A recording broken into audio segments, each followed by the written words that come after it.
జీవజలాలను పరిరక్షించుకునే అవకాశాన్ని నగరవాసులు నిర్లక్ష్యం చేస్తున్నారు. దీంతో హైదరాబాద్లో సాధారణ వర్షపాతం కంటే ఎక్కువ వర్షపాతం నమోదైన డిసెంబర్ నాటికి భూగర్భ జలాలు అడుగంటుకుంటున్నాయి.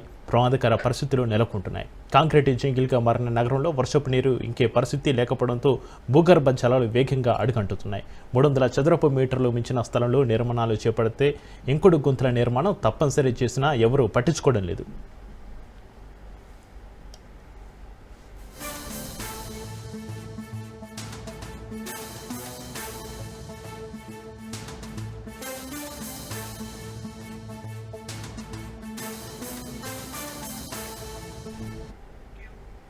భూగర్భ జలాల సమస్యకు ఇంకుడు గుంతలు ఎంతగానో దోహదపడతాయని పేర్కొంటూ వాటిని నిర్మించుకునేందుకు జలమండలి గతంలో ఎన్నో అవగాహన కార్యక్రమాలు నిర్వహించింది. తగిన సాంకేతిక సాయం అందించేందుకు ముందుకొచ్చింది. ఇంకుడు గుంతలు నిర్మించని వారికి నోటీసులు జారీ చేసింది. అయినా ఆశించిన ప్రయోజనం దక్కలేదు.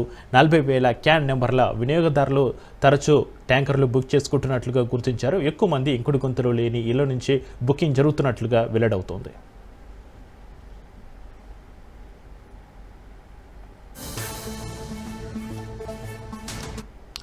ఇక జలమండలి పరిధిలో నిబంధనల మేరకు ఇంకుడు గుంతలు లేని ఇళ్లను గుర్తించి చట్టబద్ధంగా చర్యలకు జలమండలి శ్రీకారం చుడుతుంది. అలాగే ఇంకుడు గుంతలు లేని ఇళ్లకు నోటీసులు జారీ చేస్తున్నారు.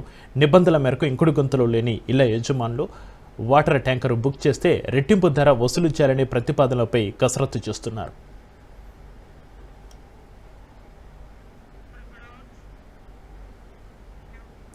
$300 చదరపు మీటర్లు అంతకంటే ఎక్కువ విస్తీర్ణంలో నిర్మించిన నివాసాల్లో ఇంకుడు గుంత విధిగా ఏర్పాటు చేయాలి. నగరంలో గతేడాది సెప్టెంబర్లో నిర్మించిన జలమండలి సర్వే ప్రకారం 42,784 నివాసాలు ఇంకుడు గుంతలు ఉండాలి. అయితే ప్రస్తుతం 30% ఇళ్లలో కూడా ఇంకుడు గుంతలు లేవు. ఆక్యుపెన్సీ సర్టిఫికేట్ ఇచ్చేటప్పుడు లేదా నిర్మాణం పూర్తయిన తర్వాత నిబంధనల మేరకు ఇంకుడు గుంత ఉందా లేదా అనేది జీహెచ్ఎంసీ జలమండలి పట్టించుకోవడం లేదు.